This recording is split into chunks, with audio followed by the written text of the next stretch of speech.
All right, are we live? I think we're live. Okay, ladies and gentlemen, welcome to the Sin Bins live stream of the 2020 NHL Trade Deadline Special. Now, obviously, I'm a little bit late to the party. I had a little bit of work to do, but now it's done. It's out of the way. Why don't we continue with the trade deadline? And what I'm going to do is that I'm going to take your guys' questions, anything you're wondering. If you guys want to voice your opinion on certain trades, if you guys want to ask about certain trades, we're going to talk about all of that and much, much more. So make sure to write it down in the chat. I'll be able to answer it. Your chat questions will appear on the screen. And also, if you guys want to call in, it's easy. Just go with Discord. But I just realized I forgot to put a Discord link in the description. That's okay. I will do it now. Boom. It's done. All right. So you can also call in using Discord. Otherwise, if you guys just want to follow at home, it's easy. I put a link in the description. Shh, don't tell anyone. But I put a link in the description where you can actually watch the NHL trade deadline. So if you guys are sick of seeing my face, you guys want to hear it, yada, yada, yada, no excuses. You got the link in the description. So that's it. That's all I'm going to say about that. Let me see if I can put that link. Let's see here. Bear with me, guys. Content, boom, Discord link. There we go. All right, should be good to go. So, I want to bring you guys up to speed because obviously I missed a little chunk here. I'm just going to put the camera in the background so I can see what's going on at the same time. But if you guys were to direct your attention towards the screen, yep, it's working. It started off today. The Edmonton Oilers acquired Mike Green from the Detroit Red Wings in exchange for Kyle Brodziak and a conditional fourth-round pick. So a little bit of a smaller trade. Maybe like many years ago when Mike Green was actually good, this would have been a huge deal. But at this point in his career, this is kind of both teams trading bad contracts. So it is what it is. I think it's a good move for the Edmonton Oilers. They always need defense. I think that's definitely the weakest part of their team. So we'll see how it goes. But not that type of impact defenseman I was really hoping the Edmonton Oilers would get. But moving along on the trades that have happened, Colorado Avalanche, they got Vladimir Mesnikov to the Ottawa Senators in exchange for a fourth-round pick. Now, I gotta say, guys, I am absolutely shocked that Vladimir Mesnikov only yielded a fourth-round pick. Think about it. We're going to talk about him later on the list, but Nate Thompson got traded to the Philadelphia Flyers for a fifth-round pick. Is there that big a difference? I would take Nemesnikov any day over Nate Thompson. Is he only run one round of picks higher than him? I don't think so. I would have given up more. I'm surprised he only went for a fourth-round pick, but then again, he's not having the greatest of seasons either, so we'll see what's going on there. On the stream I'm looking at, I'm getting reports that Columbus, they're close to getting a deal done for Andres Athanasiou. So I'll keep you guys informed with that. But again, just moving along here. We're just going to move along, talk about the trades that have happened. Jean-Gabriel Pageau, he goes to the New York Islanders in exchange for a conditional first-round pick, a 2020 second-round pick, and a 2022 third-round pick. Wow. You know what? I'm going to say something here. If a guy like Pageau, who for me, he's a perennial third liner. I like Pageau, okay? But for me, on a decent year, he's a third liner. He's having an exceptional year. Okay? He's putting up 20 goals. If a third liner can get you that much return, be it a conditional first round pick, a 2020 second round pick, and a 2022 third round pick, and in case you guys are wondering, the condition is actually, it shifts to a 2021 first round picks if the Islanders pick is in the top 3 this year. The 2022 third round pick will only transfer to the Senators if the Islanders win the Stanley Cup. But still, you get a first round pick, second round pick for a guy who I would judge to be, no offense to Pageau, I would judge him to be a third liner. For me, that shows you how big the market is. And as you see here, Areem, who's just joining the chat, he says, I'm praying to God the Habs aren't done here.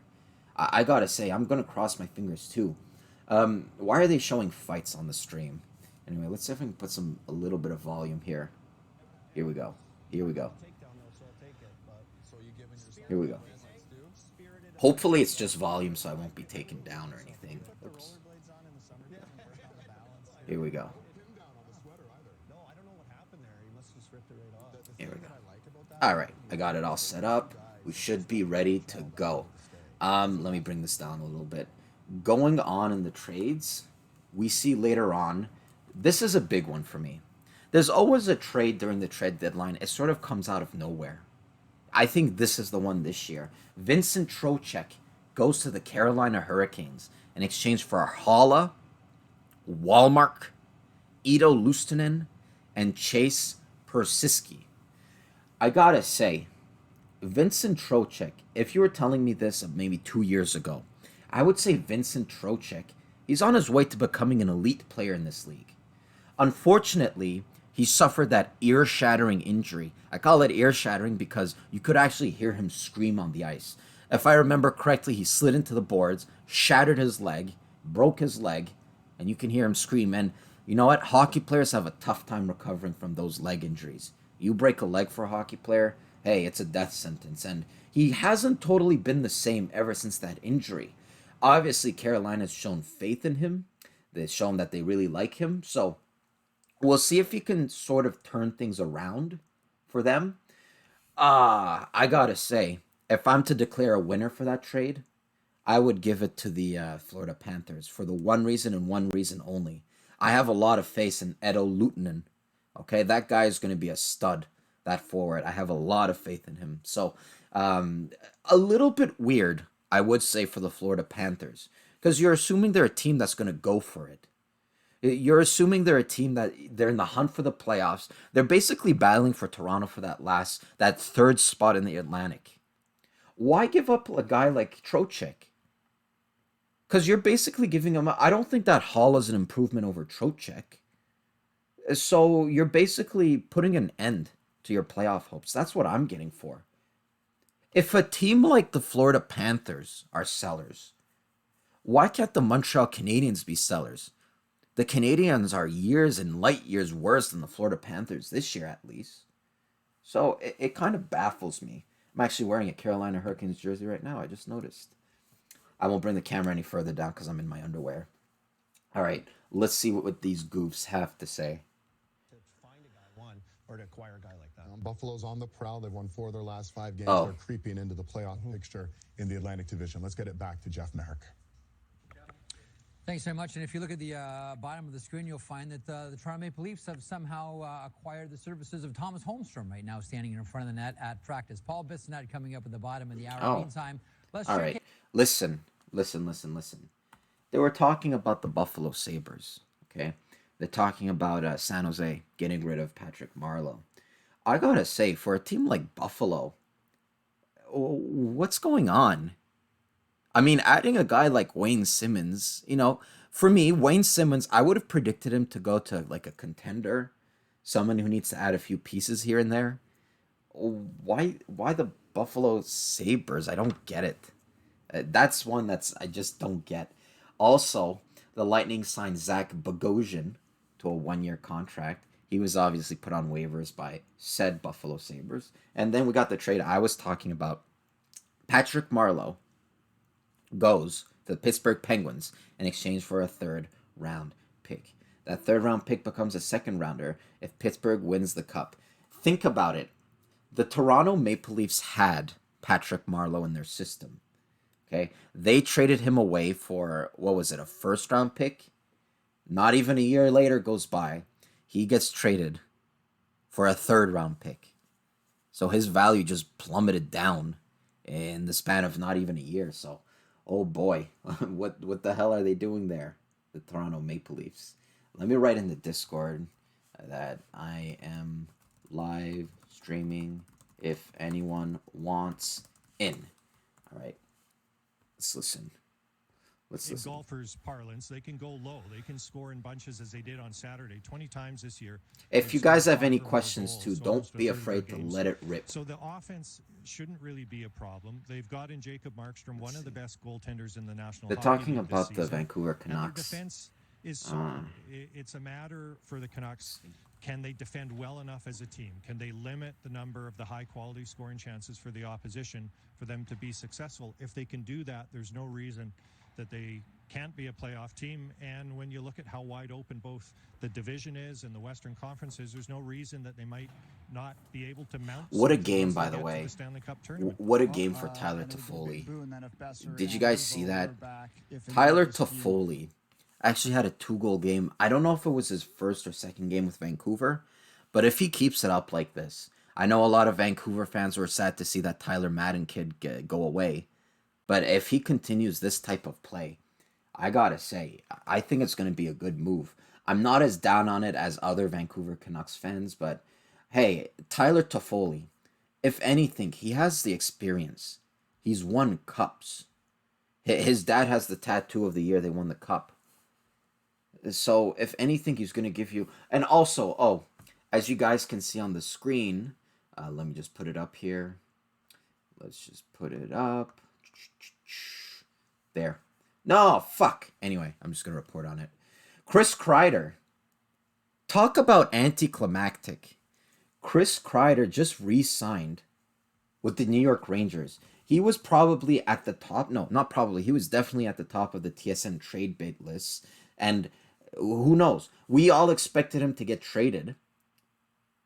And in the most anticlimactic move of the century, Chris Kreider just re-signs with the New York Rangers. I'm going to give you guys some details on it. So I can give you the numbers here. I believe it was a 7-year. Let's see. God damn it. New York Kreider Rangers contract. 7-year extension worth $6.5 million. Talk about a hometown discount.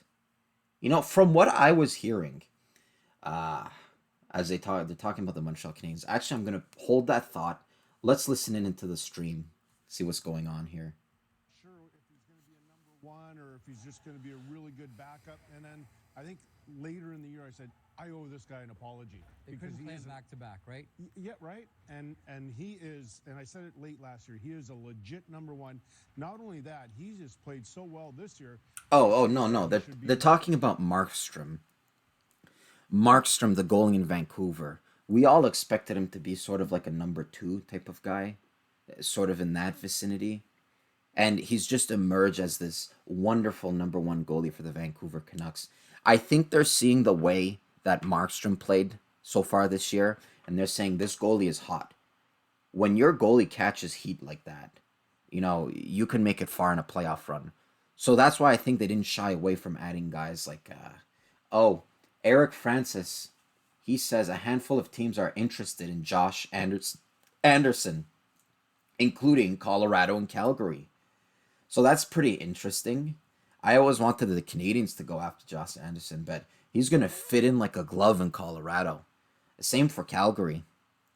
I'll be interested to see what type of value he has, because he's not having quite a good year. Massimo Sonelli's in the chat. He says, hey, Sid. What's up, buddy? My name isn't Sid. It's Matt. Glad you guys can join us. If you guys want to call into the show, make sure to follow the Discord link into the description below. Put yourself in the waiting room. I can bring you on into the show. Otherwise, just type in your questions. I'll be answering them. This is a live stream. We're going to have some fun. Right now, it's a commercial break. So I think it's a good opportunity to read off some of the other trades that I missed, because I am streaming a little bit later. The Toronto Maple Leafs, they traded Michael Hutchinson to the Colorado Avalanche in exchange for Calle Rosen. Calle Rosen was actually part of the Maple Leafs. They ended up dealing him to Colorado in that Nazem Kadri trade. I always had high expectations of Calle Rosen's. I haven't watched him in Colorado. I'm going to be honest, okay? But the fact that he's being traded for Michael Hutchinson, who at the most right now is a fringe AHL goalie, I don't know about that trade for Colorado. I mean, yeah, I know that, what's-his-face, Grubauer is injured. But is Hutchinson really the answer to Grubauer? If you ask me, I would keep Francouz over Hutchinson. But similarly to what I was saying about the Markstrom situation, these goalies catch heat. You never know what might happen. You never know what might happen. So we're going to see what happens. Going on into the trades, though, Flyers, they get Derek Grant. If I'm not mistaken, the Anaheim Ducks are obviously having a horrible year. Derek Grant might be the one bright side of the Anaheim Ducks. Let me search his Hockey DB page just to make sure so I can inform you guys with some stats. So, Derek Grant, born 1990. Oh, he's much older than I thought. He has 20 points in 49 games. So, nothing that's like overly impressive, nothing that's going to blow you out of the water, but that is some decent depth that you can add on your team. And if he's going to the Flyers, I think he fits in beautifully in their system and in their styles of play. They trade him for forward Kyle Crisculo and a 2020 fourth round pick. I'm not sure who Crisculo is, so I can't formulate an opinion, but I don't think it's all that much. I don't think they gave up the house to get a guy like Derek Grant. Massimo says he knows my name. Yeah, there you go. Let's see here. Areem says, does Gally sign a team-friendly contract? I think so. I mean, why not? He played his whole career in Montreal. Okay? He's won in Montreal, he's lost in Montreal, he's been through it all in Montreal. At some point, these players get an attachment to the city they play in. I think he signs for a team-friendly deal. And anyone who says we should trade Gallagher because he can give us the highest assets, they're smoking the funny stuff. They're smoking the funny stuff. Do not trade Gallagher. Let me fix the light here. Do not trade Gallagher for anything. All right. That's better. All right. Let's see what the stream... You know what? I was expecting much less trades to go down today. There has been quite a bit already. Maybe not the big blockbusters we're used to seeing in past years. I have a feeling it's going to slow down, which kind of sucks for me because it's right when I started streaming. But if you guys, just rip away those questions, ask anything. I'll try to do my best to answer them. Let's see. All right. Moving on. The Buffalo Sabres, as I talked about it a little bit, they sign Wayne Simmons, or I should say they trade for Wayne Simmons in exchange for a conditional 5th-round pick. The 5th-round pick can turn into a 4th-rounder if the Sabres make the playoffs and Simmons plays 10 games. Devils retain 50% of Simmons' $5 million salary cap hit. So the reason why the value for Simmons is really low, well, A, he's not the player he used to be. Let's not kid ourselves. He's not the player, that he used to be. Also, on top of that, he's making a premium. $5 million for a guy like Wade Simmons? I mean, I don't know about that. Let's listen to the stream here a little bit. See what the experts have to say. So I think they'll be in the B market. They're going to want a fast guy. I think a guy like Tyler Ennis, an Edmonton kid who did not skate for Ottawa in Columbus this morning, so he's likely getting moved somewhere. He fits the bill for me. Edmonton needs... Oh, that would be a good asset. Up with Connor McDavid, and we all know McDavid could turn a 15-goal scorer into a 25-goal scorer pretty quick. Yeah, and we saw what he can do upon his return to the lineup last night. So just kind of getting into Ken Holland's head, do you think that he already has made one deal, and we'll talk further about that? Yeah, there, in case you guys missed it, I don't know. They were talking about Tyler Ennis. I think that he fits like a glove there in Edmonton. I don't know if I would quite play him with Connor McDavid, but let's face it, they do need some sort of depth, the Edmonton Oilers, on offense, that is. Because after McDavid, after the Yamamotos, after, Draisaitl, there's quite a bit of a drop-off, don't you guys think, in the bottom 6? So I think like guy like Tyler Ennis, similarly to how Derek Grant fits into the Flyers system, Tyler Ennis fits like a glove into the Edmonton system. So I think that's a great move if the Edmonton Oilers can pull it off. They're let's not ready see for that trade. I don't think Arizona was ready for that trade. So I think we'll see, like I say, more of a chipping around the edges. Mike Green one, maybe a Tyler Ennis. That's probably all they'll get done today. You mentioned Mike Green. Jeff mentioned Mike Green as he threw to us here in Anaheim. Oh, plus what's the Tyler Ennis, he actually sat out the game for Ottawa. So when they sit out, that's pretty much a done deal that they're going to get traded at some point or another. So we'll see how it goes. So there aren't many core players in here. You know, the young guys, Nurse and Clefbaum and Nugent Hopkins and all those guys that have played playoff games. Mike Green comes in. He's a right shot defenseman on a completely left-handed power play unit that leads the league. So he will, I would assume, run that power play. He's a veteran power play quarterback. And what he'll do, Gene, is he'll take minutes away from Oscar Clefbaum. Oscar Clefbaum is 5th in the NHL with 25-36. Wow. Right? If I did not know 4 that. minutes away from Oscar Clefbaum, let him play at even strength and kill penalties. And if you get a formerly elite power play quarterback, if he steps in here, maybe he'll be elite again. I think that gives you a better all-around defensive core. All right, we're standing outside the Balboa room, so I have to ask you, which is your favorite Rocky? In case you guys missed it, by the way, Mike Green actually got traded to the Edmonton Oilers in exchange for a conditional fourth, and I think it was Kyle Brodziak. So that's who they're talking about. They're saying that he's going to help the power play a lot. He's going to, give some relief to Oscar Clefbaum, who's playing a lot of minutes and a lot of big minutes if you watch some of those Edmonton Oilers games. So not a bad trade for the Edmonton Oilers. I do like adding a guy like Mike Green. He's not as elite as he used to be, but still, it's a good addition. Chicken, Rocky. Catch that chicken, Rocky. We have a trade. Trade alert. Let's get to All right. Friedman for some sanity. Well, Anaheim and Boston have been doing a lot of work together with the Backus trade the other day, and now they're doing something else. We're hearing Danton Heinen is going to the Ducks, and Nick Ritchie is coming over to the Bruins. Okay. Whoa. Wow. 48 points his rookie year. His points have dropped off in the last couple. Another of years. trade So is his between role with Boston the and Bruins. He's Anaheim. been suppressed down the lineup. Very serviceable player that can play up your lineup.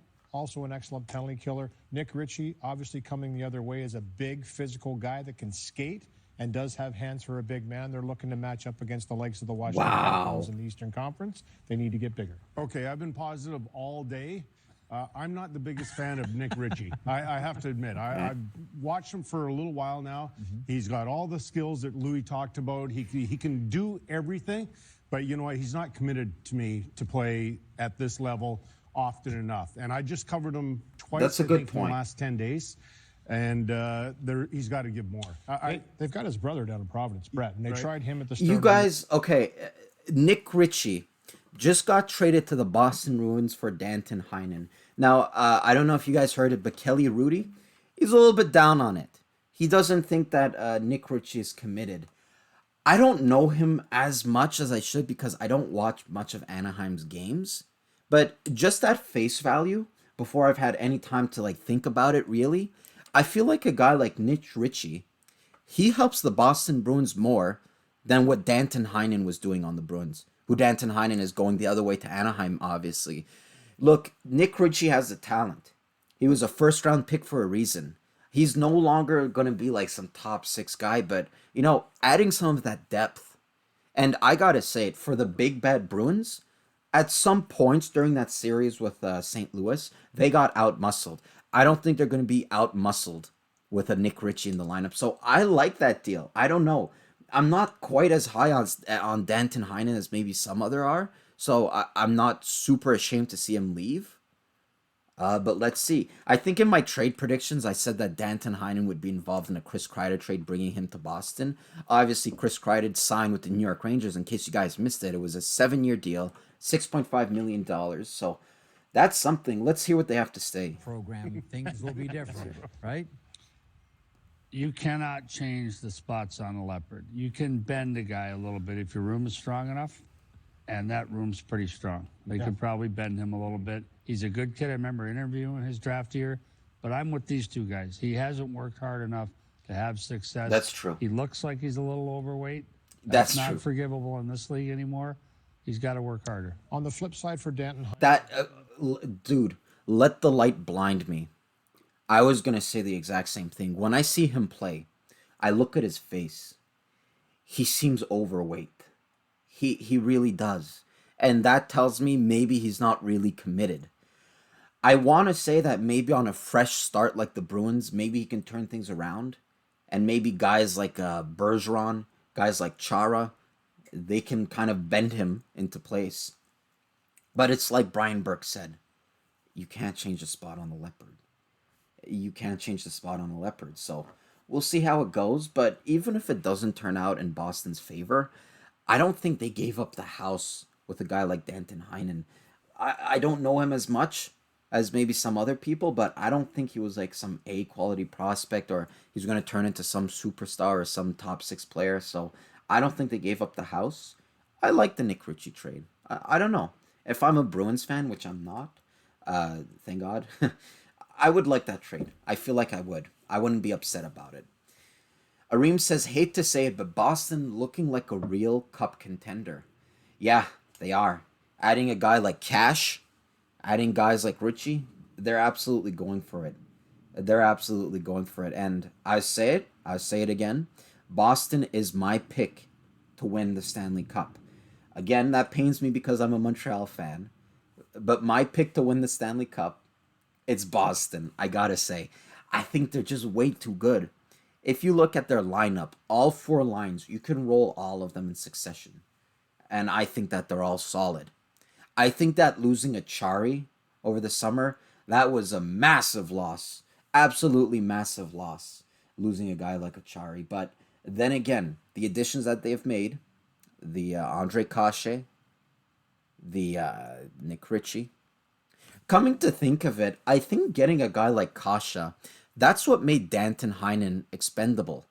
Because they're sort of the similar player, if you really think about it. They have a similar style to them. So maybe that's what made Danton Heinen expendable. And they said, we already have your type.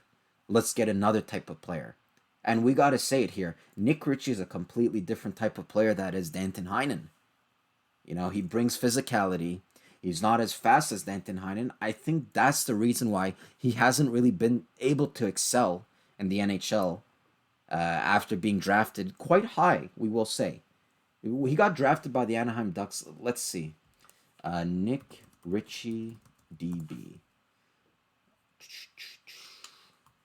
He got drafted by the Anaheim Ducks 10th overall. That's pretty high. And if you do look at his face, he does kind of look chubby. He reminds me of how Davante Smith-Pelly looked. They kind of had that chub in their face. It still seems like he has some of that baby fat, which I only bring it up not to make fun of the guy. Not to make fun of fat people or anything like that, but just because if he's not committed to his athleticism to lose the weight, I don't know how committed he is to the sport of hockey in general, but in 41 games, he has 19 points. He's a perennial 30-point guy, which doesn't really look that good. If we were to compare him to Danton Heinen, Danton Heinecker, or whatever it's called. In 58 games, he has 22 points. And he also seems like sort of a 30, maybe a little bit more points.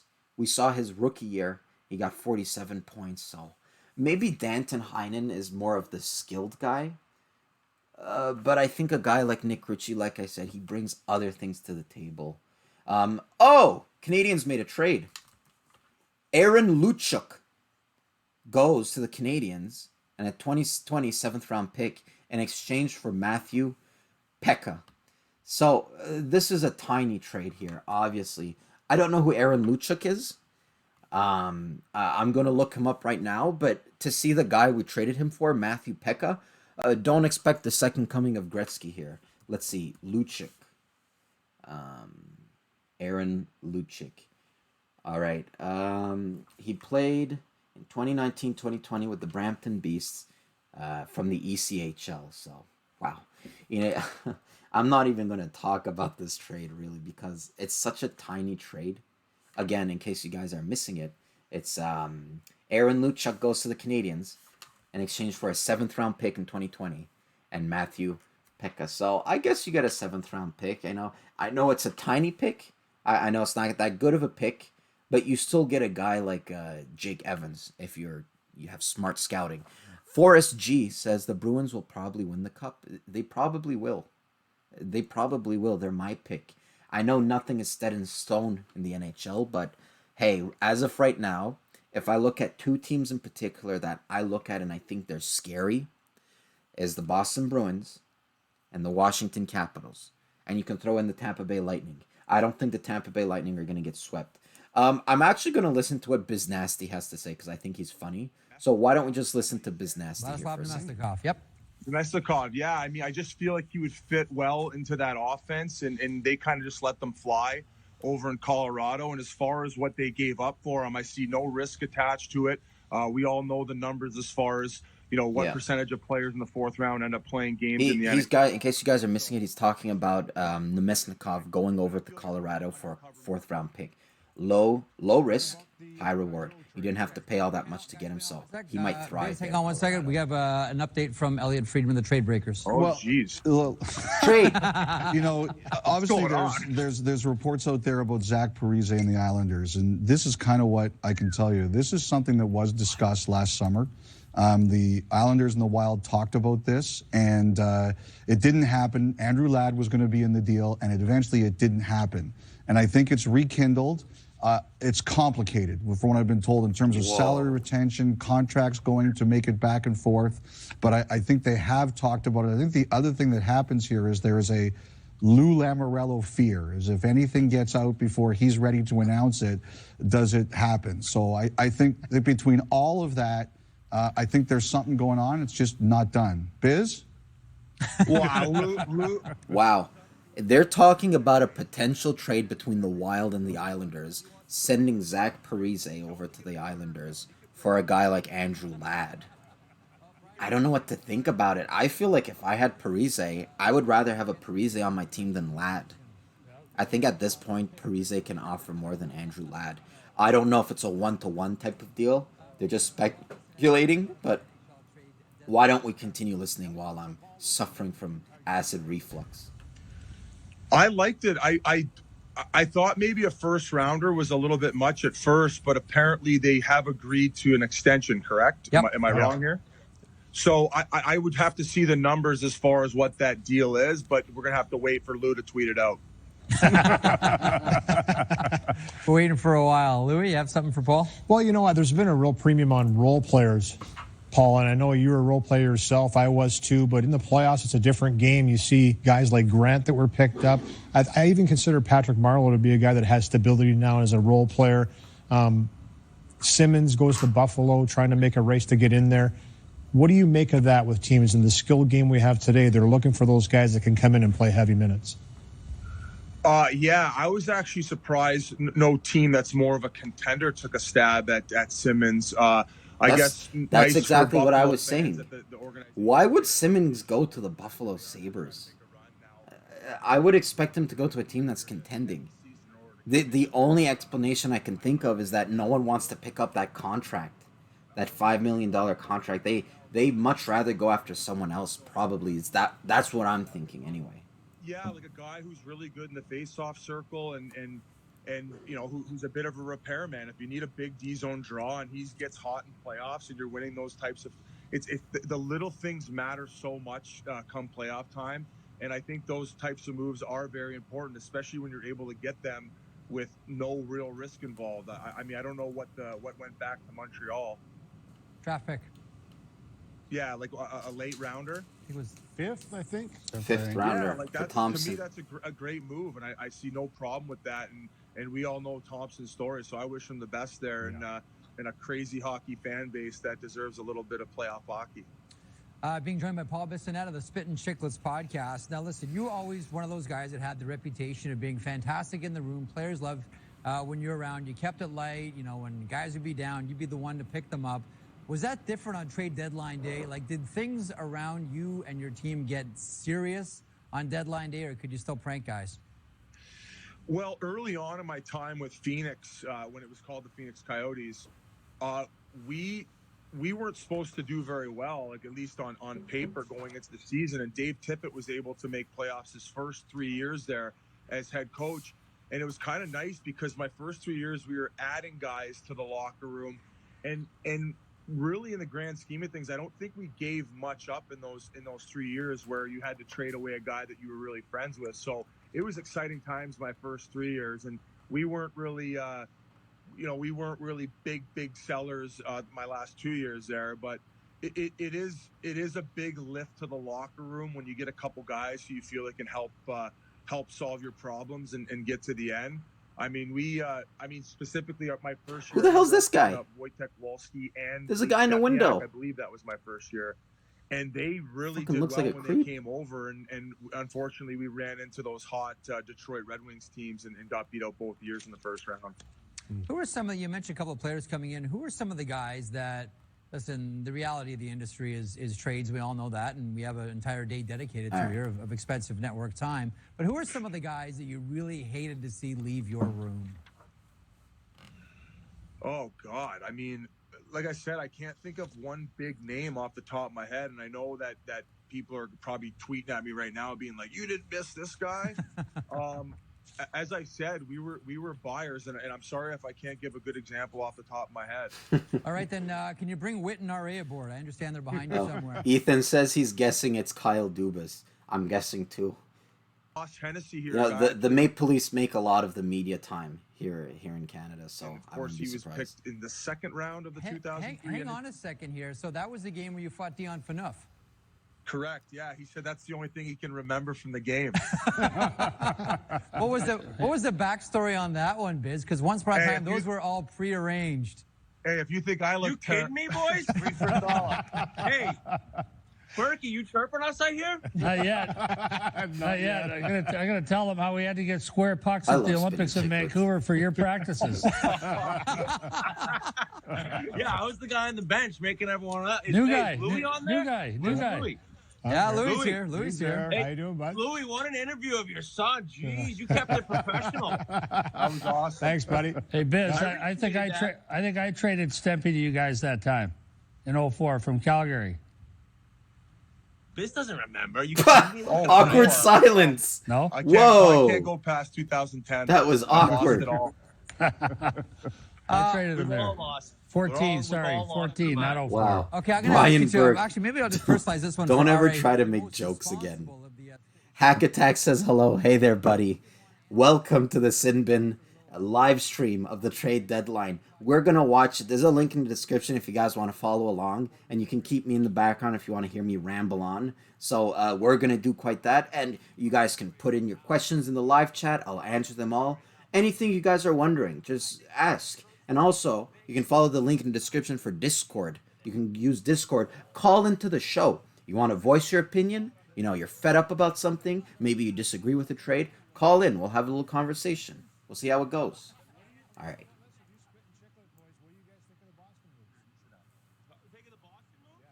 Hack Attack says, go Avs, go. You know what?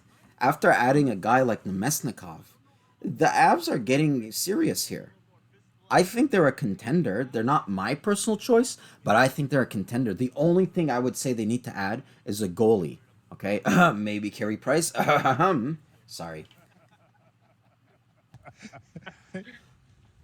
Yeah, they need to get tough. I mean, they got pushed around the cup last year, and they know they need to be tough. I'm not sure if Kevin Miller's going to be back still. That was a huge loss not having him last year. So they don't want to get pushed around again like they did last year. Okay, listen, RA, I know you're a dyed-in-the-wool Boston guy. I know one of your highlights was 2011 Stanley Cup victory in Vancouver. That story is well told.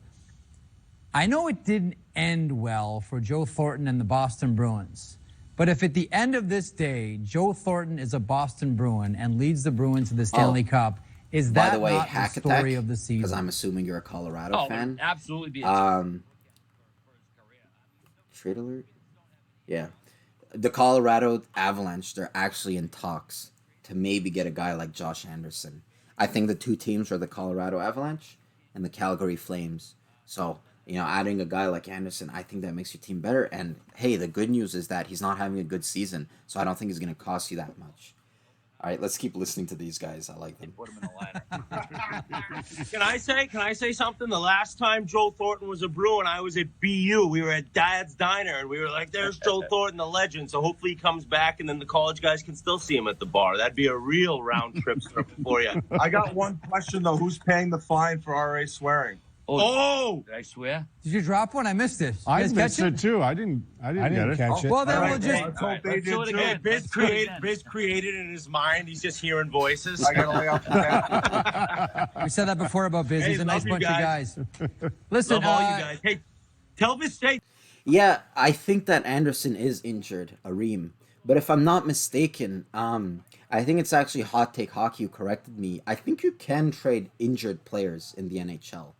So maybe he's close to a return. That's why they're willing to trade for him. I'm not too sure about that, but you can trade injured players. Contrarily to what I used to think. For some reason, I thought it was a law that you can't. of the Beastie Boys. Screen cap that shop. When does the album Oh, yeah, drop, and more- boys? And more videos of Army getting pumped too. Love it. Chirps going around. There's no shortage of those. There's a lot of videos of that.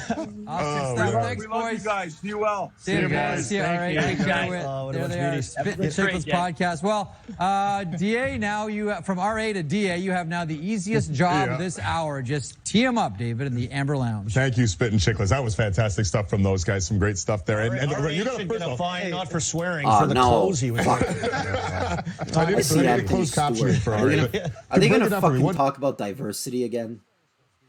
If they make this fucking trade deadline into a speech for diversity for hockey, I'm fucking ending the stream right now. I'm telling you right now, guys. Every time Anthony Stewart is there, the conversation becomes, why is there this and why is there not enough black? Dude, I want to hear about trades. Let's see what this goof has to say. Puck, I'd throw it in the stands.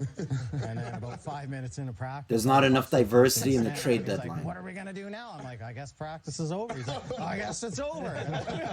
We all skated off the ice. And Were you healthy scratched in I the was next game? healthy scratched. The next game? Yeah, no, not the next game. There you go. They learned their lesson. Yeah, they must have learned. That was Great a power trick. move. That's eh? Solid move. I like that. But I really wanted to tell it for Wit and Spit and Chicklets, but what a better way to tell it than today. We have a good audience here, too. Now, what about the belt?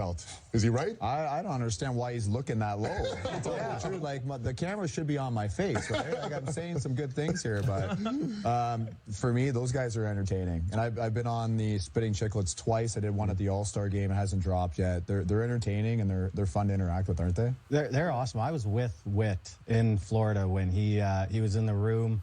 And he had his pen out and he was writing stories down. I'm like, what are you doing with that? He's like, I'm going to be on a podcast one day. I'm like, why don't you do radio or do something like that? He goes, well, I need to really speak my mind, so I'm going to be on a podcast. There you go. Hold on a second. Were you supposed to be in the original plans? Well, yeah, when I first retired with Wit, we had been talking to do something together, and then Bisnasty was still Slide indoors moment. And yeah, I was like, I don't know. I didn't know what I was I didn't know what I was going to do or what I wanted to do. So that was pretty early in the stages, yeah. But I played with both those guys in Wilkes-Barre and then Wit in Pittsburgh. How big a regret do you have? You're sitting here with us instead of the Spit Chicklets guy. No regrets. They want to show more video of you getting Yeah, I'm surprised I was the only one not to get a bullet thrown my way. Rest in peace, stream. You have background with Whitney or Biss? No, I know Biss. We go back to our junior days, and we played against each other in Bantam. We played at under Here it 18 comes. Team Canada. So he always wants me to come on the podcast, but I mentioned I'm a kid. Sorry, I have kids, I coach kids, and I have a network job. So I can't be telling stories when I was 18 years old. Play it under 18. That's a lot right there. Yeah, I think he had a couple goals too. He was a forward then. Yeah. Forward turned D. Yeah. D turned forward, actually. D turned forward. Is that what it was? Okay. So, guys, we should talk to you. You're Yeah, that's right. D turned four forward. former players now, delving into the media business. Was there some trepidations? We see how well it's worked out for Whitney and Biz and for you guys as well. What do you tell when other athletes say to you, when other former NHL players say, I'm thinking of getting into media, what do you tell them? I think the important thing is just to be yourself and not try You know to be what, guys? A trained journalist. This is the first time I watched it on NHL Network, the trade deadline. And by the way, you guys can follow along if you don't want to hear me talk. Check out the link in the description. I put a link so you guys can live stream it yourself. Make sure to drop a like, though. That's the price. I usually watch TSN. I think that NHL Network are doing a shitty job here. I mean, I don't care how the players feel. talk about speculation. I want insiders being like, hey, this player, there's in talks to go here, they're in talks to go there. What do I care? And then they have Anthony Stewart. What is he going to talk about? Social justice? I don't care about that. Talk about trades. I want hockey. If I wanted to read about politics, I'd read the Washington Post. I mean, these two goofs, these five goofs talking around the table, I could care less. You know, I'm trying to give you guys some entertainment here, but I don't know what to say. I mean, I could care less what these guys are saying. Anyway, It reflects pretty well. I think you're going to see.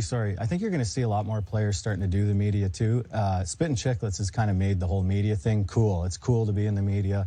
It's cool to be involved and try to and talk about your game in a positive way. And I think they've done a great job, and it's been helping a lot of guys like us. They make you seem cool. Yeah. Hey, you're cool. Like, all right. There we go. When do we see that? You gotta give one more shot. Give him the kicks there. Wow, those look horrible. That's not cool. It's been a lot of fun. You guys, you got the new teammates now, and so far so good. It's been fun. I can't wait to go to dinner, Steger. You're paying. Rookie appreciation tonight on Steger. Let's get back I to never Jeff understood why people wear A couple sneakers things with suits. on behalf of myself and Elliot Friedman. No more hockey podcast, please. We have enough in the world. And Colby Armstrong, we now find out, is that Pete Best of the Spittin' Chicklets podcast, for you younger viewers, he was the drummer in the Beatles before Ringo Starr. Let's get to the Winnipeg Jets situation right now. Sean Reynolds is standing by. What's the latest, Sean? Well, I want to paint you a picture of what's happening in the building here today. The WWE's in town. Monday Night Raw is in Winnipeg. Fuck the WWE. All right. Screw these goofs. In case you guys are just joining us and you don't know what has happened so far in the trade universe, let's do a little rundown here. I think this is the best part while they're talking about bullshit. Aaron Lucic, not Milan Lucic, he gets traded to the Montreal Canadiens in exchange for Matthew Pekka. They also get a 7th-round pick in the deal. Danton Heinen goes to the Anaheim Ducks. In return, the Boston Bruins get Nick Ricci. That's one thing. If you guys can write it down in the comments, what do you guys think about that trade? I personally don't hate it. I think it's a good move, personally. I'm excited, especially if there's any Boston fans. I want to know what you guys think, because that's one trade for me that I get it. Danton Heinen might be the better player. I get it. Maybe he has a little bit more talent. I get all of that. I think that a guy like Ricci could offer your team much more, especially fitting in the style of the Boston Bruins. We're talking big and bad here. They're called big and bad for a reason. And over the years, yes, they've had a lot of skill. They've lost sort of that big and bad mentality. Pasternak is a top 5 player in the league this year. Is he big and bad? Maybe not. He can definitely throw the body here and there, but you look at that face, I wouldn't say it's big and bad. Marchand's not big. He's bad, but he's not big. I think adding a guy like Nick Ricci, he could help a lot. Samwise Gamgee, who is returning from Lord of the Rings, he says, "You mean you couldn't care less? You could care less means you care." Yeah, exactly. Thank you very much. By the way, I suck at English.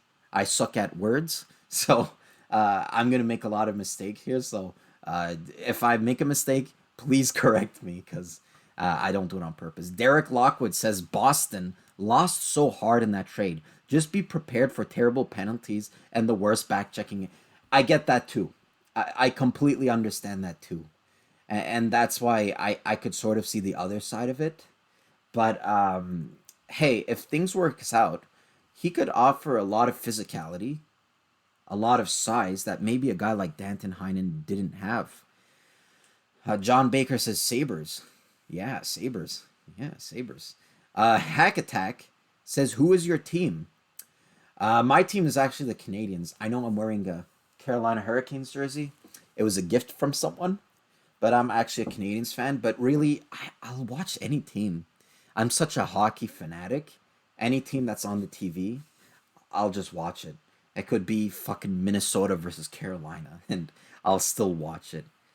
Samwise says, UW, no worries. Yeah, absolutely.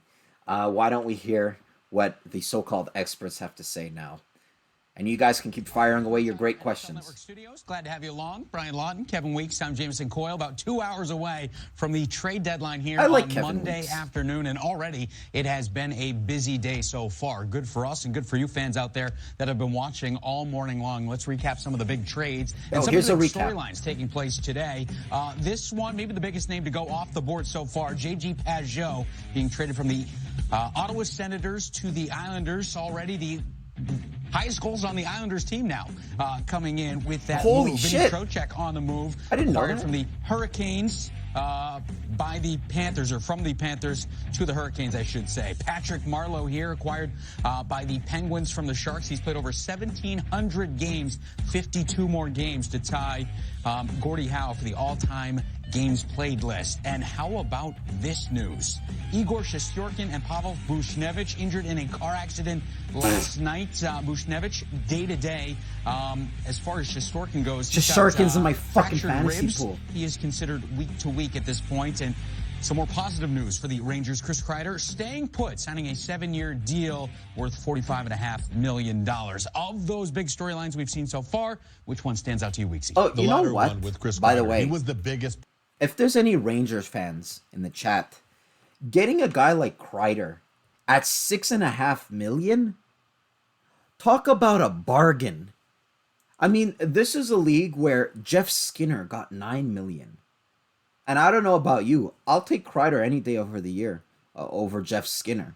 Anyway, at least Kreider can injure the opposing team's goalies.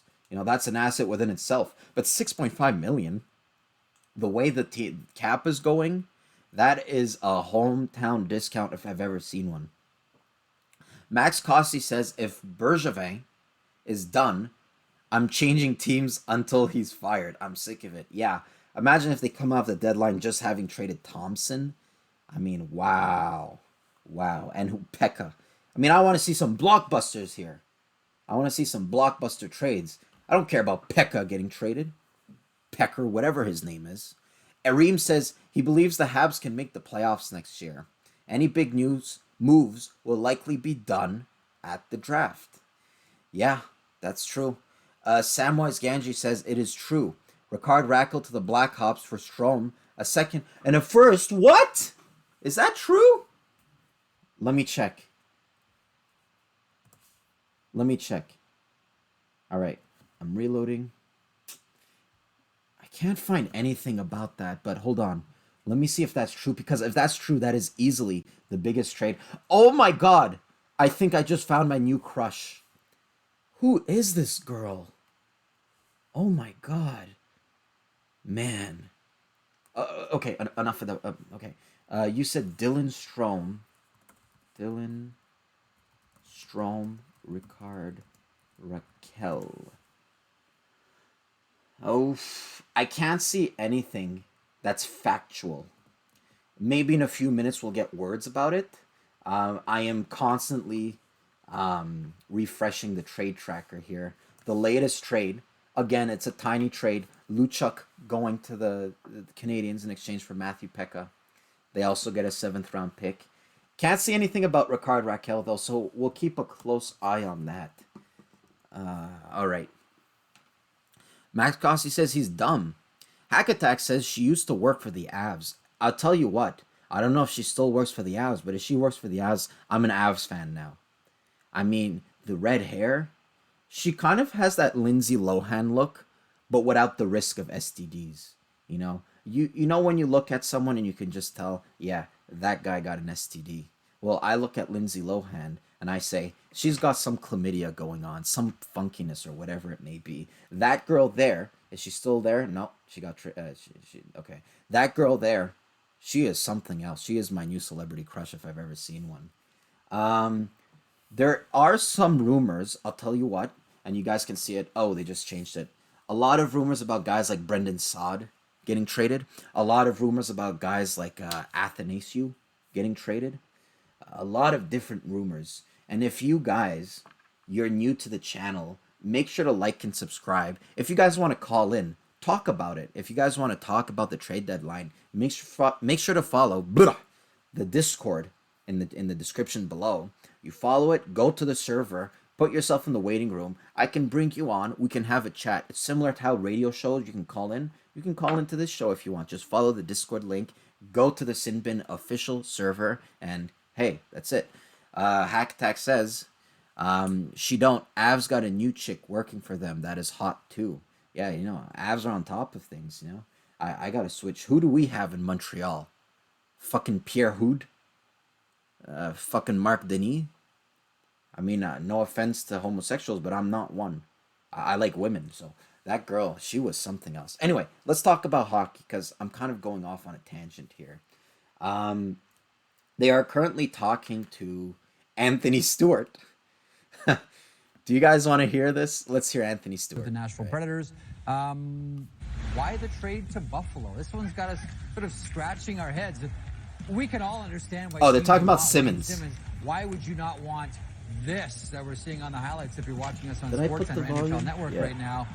But Buffalo's not really exactly making a playoff push here anytime. Yeah, well, I was texting Wayne right after the deal. Weird He fucking mentioned trade. that, he wants to be as close to home as possible. He has a young family. He's got 2 dogs. So traveling out west wasn't probably really in the cards for him.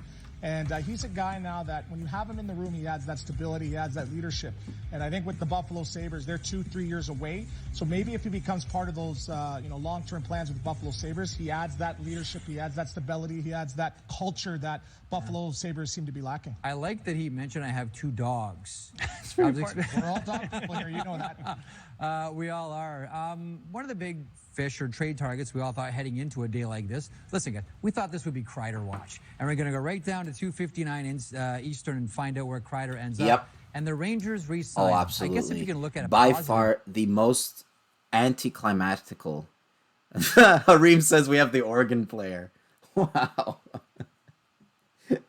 Oh, man. I don't know what type of girls you're into, but I'm not into the Canadians organ player. I won't let her play my organ, if you know what I mean. But I was saying by far the most anticlimactical aspect of this whole entire day, I guess. Chris Kreider decides to re-sign with the New York Rangers. I think it's a great deal for the Rangers. But like as a hockey fan, where I want to see wicked trades, I want to see fucking Draisaitl getting traded to the Pittsburgh Penguins for Malkin or something crazy like that. Kreider going back to the Rangers, very anticlimactical.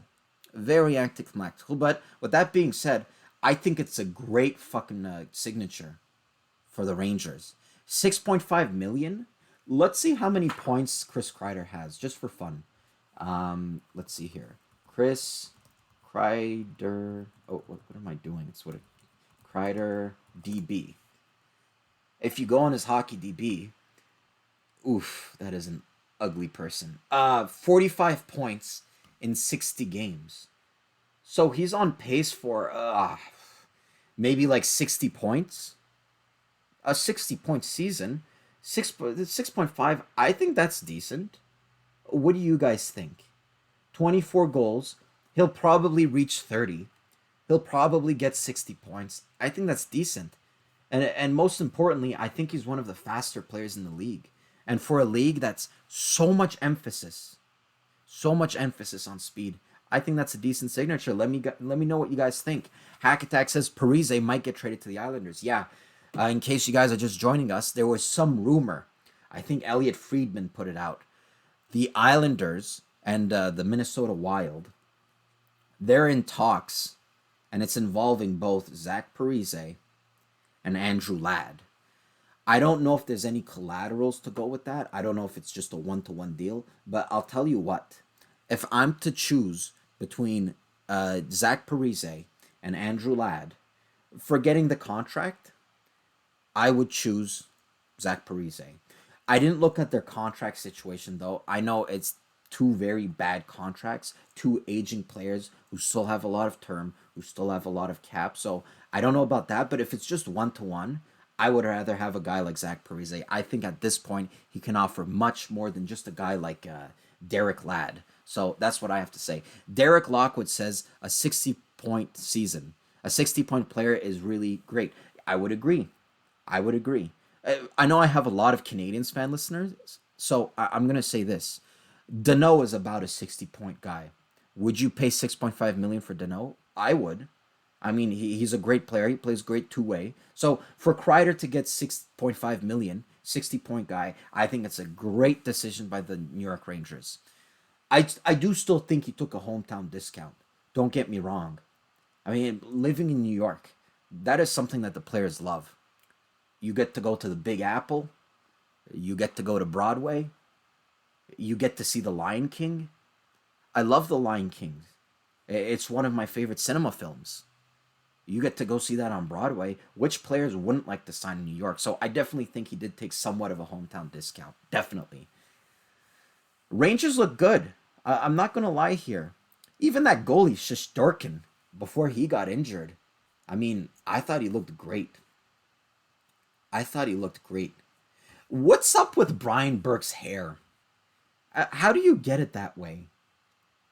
It looks like he's about to sign the Declaration of Independence. Look at that salad. I'm actually making fun of it. I wish that at his age, I would have that salad because, oh my God. Samwise Janji says, I wonder where Gustafsson is going. He is definitely going to be traded. Wow. Ooh, puberty. He is definitely going. He is definitely being traded. He's been a healthy scratch lately because he's moving somewhere. Where do you think he ends up? I think he ends up in Vegas. Vegas is a great spot for Gustafsson because I'll tell you what. And I think you're talking about Eric Gustafsson in Chicago, if I'm not mistaken. Vegas has a great team. You know, Pacioretty is having pretty much a career year. Mark Stone is Mark Stone. He's great defensively. He's also one of the best at takeaways in the NHL. And he's a great player. He's going to put up high numbers. Guys like Carlson, who I know is a drop-off since that first year. Guys like whoever it may be, they're great on offense. Their one weakness, the one part I look at the Vegas Golden Knights and I say, wow, I think this is preventing them from winning the cup, is defense. So I think that Gustafsson going all the way to Vegas, I think that's a good acquisition. The only iffy thing for me is that when I look at Gustafsson, he reminds me a lot of Nate Schmidt. They're sort of the same style of player. If I am the GM for the Vegas Golden Knights, which I'm not, thankfully for you Golden Knights fan, I would more so look towards like a stay-at-home defenseman type guy. Or if you can't find like a pure meat and potatoes stay-at-home defenseman type guy, maybe a guy like Jeff Petrie, that wouldn't be a horrible fit. But like in terms of defending, in terms of staying at home, in terms of clearing the net, I don't know if Gustafsson is the type of guy to do it. Did you guys see his points total last year? Gustafsson. Again, I think you're talking about the defenseman, if I'm not mistaken here. Eric Gustafsson. In 79 games, he had 60 points. Maron. 60 points in 79 games. He's having a little bit of a down year. But I think given his potential, given that point total that he's had in the past last year, I think that it's going to be a hefty price to pay for whoever's getting them. Anyway, Alex Feliciano, he says, Kreider looking to be finally blooming. Brian Burke, the new Michael Douglas. Yeah, Brian Burke. A lot of people were upset with him yesterday. I can't remember what he said. I cannot remember what he said for the life of me, but I will tell you what I'm going to say. I'm going to put on the stream momentarily. Back skating, but I need to go get some type of water because my mouth is frothing. I'm fucking choking on my saliva here, so I'm going to put the stream on momentarily until I get back with some form of hydration. I don't know if it's going to be juice. I don't know if it's going to be water. Little ice cubes in it. So let me put the stream. I'll be right because a player back. They took in the 4th round who's really come to the fore and really starting to play that pro-style, mature game. He's got good size. He has some scoring ability.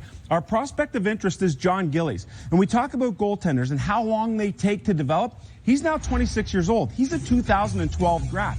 4+ years in the American Hockey League. Over that time, he's played in 12 National Hockey League games. You know, if you go back 2 years ago, Calgary looked to have a lot of depth at the goaltending position. That's not necessarily the case now. So is Gillies a guy that they need to keep as an insurance piece? Or is he a guy that maybe finds his way playing in another team now that he's 26 years old, and that's usually when the goalies start to get pretty good. So it'll be interesting to see the fate of goaltender John Gillies. Jeff? All right, we'll stand by for that. Juuso Välimäki, he is going to change that blue line, right, Kelly? He is a star in the making for sure. Injury problems, serious injury problems 2 years in a row, ankle and now a knee. That's my concern, but he looked great when he was up. But the knee, not hockey. He was playing basketball and he got tackled awkwardly. Let's get to the Amber Lounge. DA. Yeah, well, we'll wait and see. Calgary hasn't helped us out so far as the trade tallies go. We're waiting on Brad Trey Living to do something, hopefully to add to his lineup and make a real Stanley Cup push. But with numbers stay consistent, 10, 18, and 9 picks. We're trying to get over 20 trades and 32 players involved like we saw last year.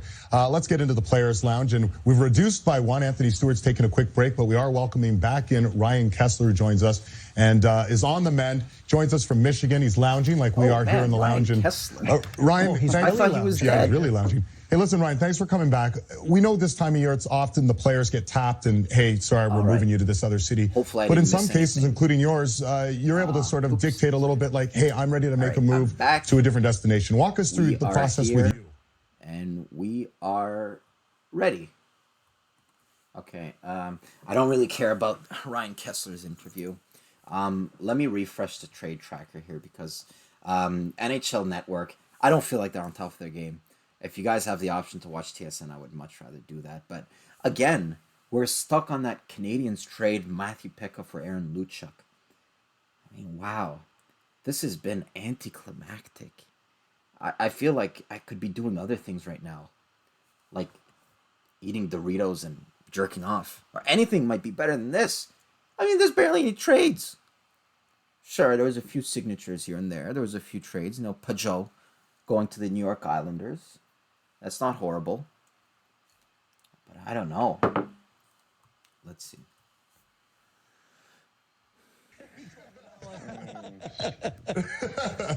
Most guys put like their jerseys or their trophies behind them. He's got an aquarium. Hey, That's Jack pretty cool. Sparrow, no comeback?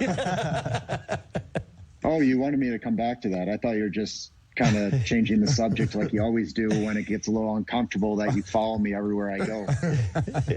But you did end up, you guys did what, Vancouver and then Anaheim. And sometimes, I mean, players get that right at a certain point, right? At this time of year, especially, sometimes you're able to dictate a little bit of what happens. And I think, Cassie, you can agree or disagree. I think Vancouver was pretty fair for us. We gave our heart and soul to the team, and when it was time to move on, they were pretty honest with us, and they were able to give us, fulfill our requests. And, Kess asked for 1 or 2 teams. I asked for 1 team, and Vancouver made that happen, so we appreciate that. Any surprises for you so far today, Ryan? To be honest, I haven't really been paying attention. I watched a little. I watched a little bit. He's a funny. I was surprised to see Marleau moved. I know he was. Really? He went back to San Jose to kind of end his career, but it's good to see him with a cup contender again. All right, we know you're heavily medicated, so we're going to keep it easy. I want to ask him too. So when I was playing with the Leafs, you guys came in Vancouver. I don't know if you remember this, but we had a massive collision. It wasn't like it's not like a hit you'd look back on and go, "Oh, what a big hit!" But you were doing like a controlled breakout, and I timed it perfectly. Here we go. We're showing it here, right here, but it was just like. Solid. It was solid. I hit like a train. And you probably nothing that you Cass remember. didn't even break stride. Watch him look at I think I kind of surprised him a bit. Guys back in Atlanta?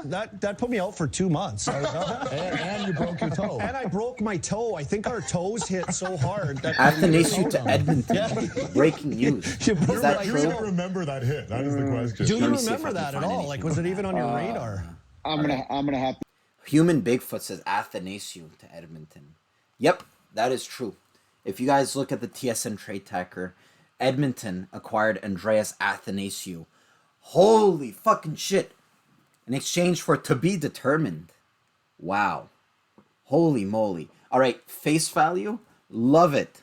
Love it for the Edmonton Oilers. He's going to fit in there like a glove. He's going to fit in there like a glove because he has the speed to match that very fast forward core. He can play with McDavid. Okay, I can tell you that right now. He's a skilled guy. A couple of months ago, maybe even a year or something, I made a list of the top 10 underrated player in this league. I can't quite remember where Athanasiu ranked, but he was definitely in the top. He was definitely in the top 5 or something like that. The reason why I thought he was so underrated is because many people don't know he actually scored 30 goals. It was either last year or the year before that. You know, it takes talent in this year to score 30 goals. And most importantly, he's got McDavid speed. I'll repeat that. He has McDavid speed. Maybe with the puck, he's not as fast as McDavid. But I can tell you without the puck, that would be an interesting race. That would be an interesting race. I would like to see that. Human Bigfoot says, what a trade. Now they have Green and Athanasiou. Yeah, pretty big trade. I wonder if NHL Network is going to talk about it. They're still interviewing Kessler. So let's see what they have to say, actually. Yeah. Ryan Kessler, thanks so much again for your time here. All right. They must be talking about it now. All right, let's go over to Jeff Merrick. Here we go. Excellent. Thanks very much, guys. Some entertaining stories, and always good getting some fish action here on the program. We're standing by for Wayne Simmons of the Buffalo Sabres. Talk about the fucking trade. Wayne, thanks so much for stopping by. I don't care about Wayne Simmons. Buffalo, true? Yeah, true. So the obvious question becomes, why Buffalo of all places? Just talking to Anthony Stewart a second ago, and he sort of hinted that it might be, I just want to be closer to family, closer to home. Why Buffalo? I know Buffalo. They've got a good young team there, and I think that can bring some aspects, of my game and transfer. Oh, that quality. Oof. The reception. We're having a hard time with your phone right now. We're going to try to reconnect. That's Wayne Simmons, who a couple of hours ago was... Oh, do we have you back? Wayne, you there? Back? Can you guys hear me? Yeah, there we go. We got you back. We got Sorry you back. about that, guys. No problem. So I was just saying, why Buffalo? What's up with the chairs they're sitting on? They look like the chairs in Tim Hortons. What I bring to the table fits well in there, and obviously it is close to home where I'm from, but I'm extremely excited, and I love what they've been doing with their team, and I think it's an opportunity for me to play really meaningful hockey going down the stretch, and hopefully help push them over the top to get into the playoffs. Is this a long-term decision the Sabres aren't making the Buffalo playoffs till the end of your career? For me, he's saying all the right things, but the Sabres will not make the playoffs. I haven't had the greatest season statistically, and everything didn't work out the way it was supposed to in New Jersey. So I guess it's just a fresh start for me, and I'm definitely open to staying in Buffalo longer. But right now, I think we're just trying to focus on this playoff push, and hopefully the elements that I bring, like I said, can help that. Hey Wayne, it's Brian Burke. Congratulations. So you guys are 6 back, if I'm not mistaken. Yes, I believe it's 6 back. It's a big hill to climb, but they've got some really exciting young players, like you say, and we all agree that whatever team you went to would bring a special element. Why is he squinting? In particular, what do you think of Jack Eichel as a player? Have you gotten to play against him He much? looks like he's trying to let out a silent. Oh yeah, definitely. I think, to be honest, he's one of the best players in the league. The way he controls the puck, the game in general. He's on the ice. You're getting a scoring chance every single time. So I think that was also obviously one of the big factors in me waiving my no trade was like I said, they got great young players, and they got an opportunity here to do something special. And I just want to be part of that. I just need to put in my 2 cents here. I like Jack Hughes. I think that in the future he's going to be a very dominant player. But to say the reason I waived my non-move clause, and to say that whenever he's on the ice, he creates an opportunity, I don't think he's there quite yet. And that reflects in his point totals. He doesn't have all that many points. What is it like? He played, 40-something games? And he has let me check. I don't want to tell you guys any type of bullshit here, so let me check. Jack Hughes, DB. All right. 53 games, he has 20 points. I don't know. I think he's going to be a very impactful player. But the type of year he's having this year, don't come and tell me, that's why I want to... Yeah, loud noises, like Jordan Cannell says. Loud noises. All right, let's continue this. I want to hear them talk about that team. Just got a lot faster in a hurry. We'll talk about that. We'll talk about the Edmonton situation. It looks like the Oilers and Red Wings are doing business again, according to CJ. Stay tuned. More deadline coverage in moments. Stay tuned. They really do not want to talk about this Athanasiou trade. I'm really dying to know what his value is. I don't know if anyone can go and find it, but I really have no clue if Andreas Athanasiou, is he going to give you a first rounder? Is it a second rounder? I'm not sure. Athanasiou. Yeah, I'm not spelling that correctly. Oh, maybe I did. Okay. Andreas Athanasiou. In, oops, did I reduce it? Oh, yeah. In 46 games, he has 24 points. Last year, that was the year I was talking about. In 76 games, he has 30 goals, 24 points, and 54 points. That was really his breakout year. 30 goals in the NHL. It's nothing that's easy to do.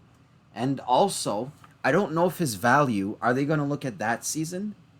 Or are they going to look at this most recent season? I think that he's worth a first-round pick. But then again, I don't know if the Oilers are willing to give up that. Because it's not certain they're going to make the playoffs, so why give up a pick? I'm just dying to know what this to be determined is. I wish that NHL Network would talk about it. I don't really care about Wayne Simmons and all of these guys. Yeah, loud noises. Yep. All right. Any other type of question, guys, just feel free to rip them in the comments because I'll be reading everything. I'll be reading them. I'll be answering. If you guys have any comments about anything, you're wondering about a trade, you're wondering about a team, you want to know if a trade that's already happened, is it a good or a bad trade, make sure to fire them. Or if not, if you guys want to call into the show, call into the stream, you can actually follow the Discord link into the description. Follow it, go to the server, and connect yourself in the waiting room. And once you're in the waiting room, boom, I bring you onto the show. We converse, we chat. I wouldn't hate it. These solo shows are really difficult. I don't know how other people on YouTube do it. I really don't. All right. Right now, there's insurance commercials, tax insurance, health insurance, talking about Obamacare, talking about all of that fun stuff. It seems to be more commercials than actual trades. Human Bigfoot. He says 2 second-round picks for Athanasiou from the Oilers. Wow. 2 second-round picks. I think, yeah, and there you have it. There you have it. You're right on top of things. Athanasiou for 2 second-round picks. They don't say the year, but I'm assuming it's 2020, maybe 2021.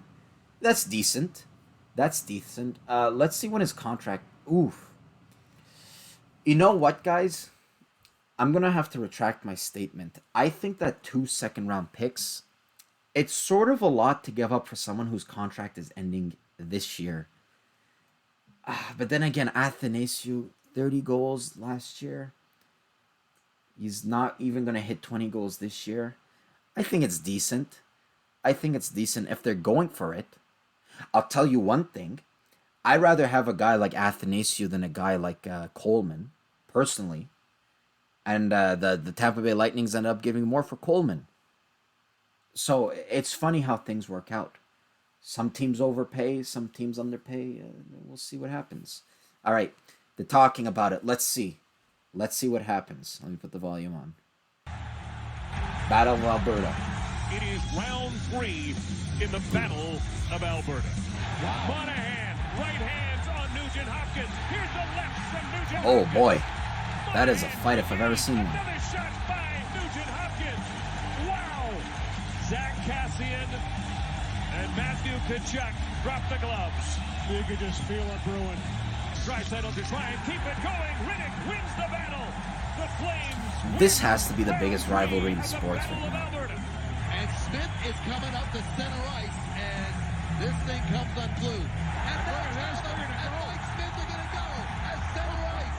Talbot and Smith. This is unbelievable. Brian Burke, do you like when the hockey players fight? I hate when they fight like that. Battle of I Alberta. actually turned my head from the screen. I didn't want to watch. Yeah, that's right. You're clutching the pearls and calling the police to Louis DeBrusque. Pussy. Something tells me that's not true. Both the teams in playoff positions right now. Oh my as we God, talk head about the to fucking trade. Oilers camp. And Go Mark ahead. Spector standing by with Gene Principe. And guys, as we understand it, the Battle of Alberta just got faster.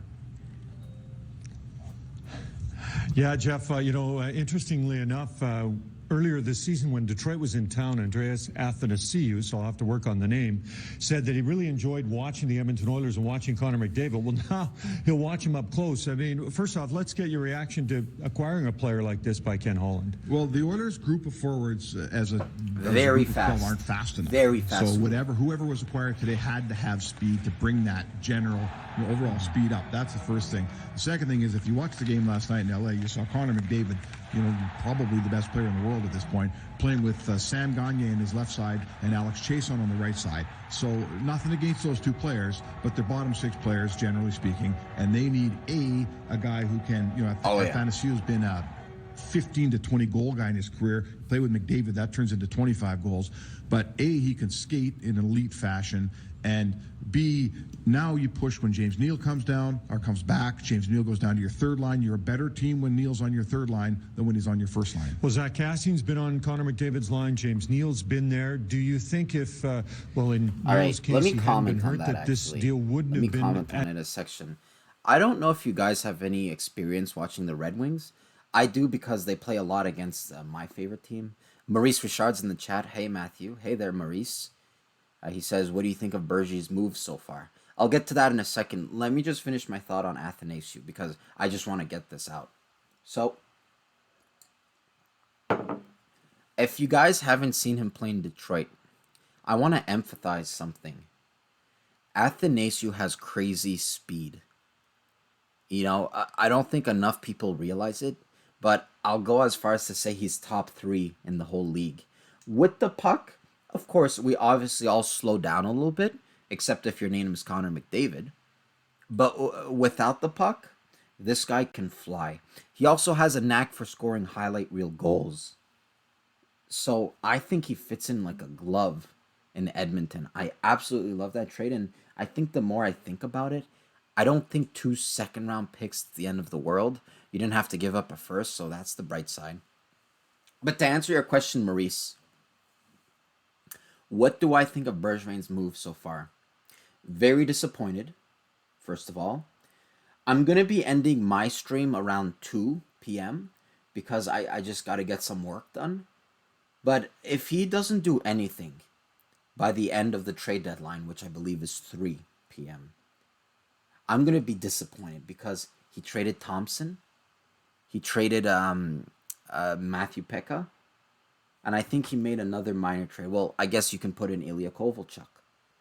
For me, those are 3 minor trades. And if the market told us anything, teams are willing to pay a premium. Okay? If Marc Bergevin's going to make a big move here, I more so suspect it to be in the last hour, which unfortunately for me, I'm not going to be streaming it. But the last hour, I think that's when teams, they're sort of freaking out. That's when they don't know what to do. Oh my God, Bruce Boudreau's there. And this time he doesn't have barbecue sauce all over his face. But yeah, like in that last hour, I think teams, they can't find any dance partners. They start freaking out. That's when they tend to overpay. And hopefully they're going to make an offer to Marc Bergevin that he can't refuse, whether it be for Petrie, whether it be for Tatar, whether it be for anyone else. I don't think that the Prochik deal, that was sort of a deal that was out of nowhere. He wasn't on the market from what I was hearing. He wasn't part of rumors. So who knows? They saw an offer. They couldn't refuse it. Boom. Prochik to the Carolina Hurricanes. Alex Feliciano says, do you think Rangers will dump any other players? Fost, Georgiev, Stahl, or Smith? You know what? That's a good question, because I feel like the Rangers, if memory serves me right, and I am pulling up the NHL standings right now, I feel like they're still pretty much in the hunt. I might be wrong, so just bear with me here. Wild card. The Rangers, they only have 61 games played. And let's see. They're 4 points out of a wild card. They're 4 points out of a wild card. I think they're pretty much still in the hunt. So I would be careful when it comes to giving up some of those players you just mentioned, like Foss, Georgiev, Stahl, and Smith. The only player I would have said in that list, the only player I would have thought of for a second, is Georgiev. Because right now the fact of the matter is, the Rangers, say before we just learned the news about Shesterkin that he's going to miss 2 to 3 weeks with a broken rib. Oh, is Samwise, he says the deadline's at 2. That's a possibility. I might be wrong. I thought it was at 3. I'll check that later, but just let me finish my point here. Yeah, before the injury to Shesterkin, they have a surplus in goalies. So for me, it makes absolute sense to trade either Georgiev or either Lundqvist. If I'm the Rangers GM, which again, I'm not, I would hold on to Shesterkin. I think Shesterkin, or however you say his name, Shesterkin, I think he has been lights effing out. And I know because he's in my pool.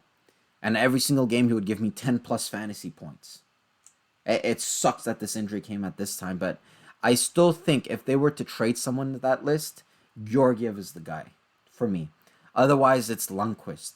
I always thought that Lundqvist would be a good fit in Colorado because they need a goalie after losing Grubauer. And then Ganji says it's only 30 minutes left.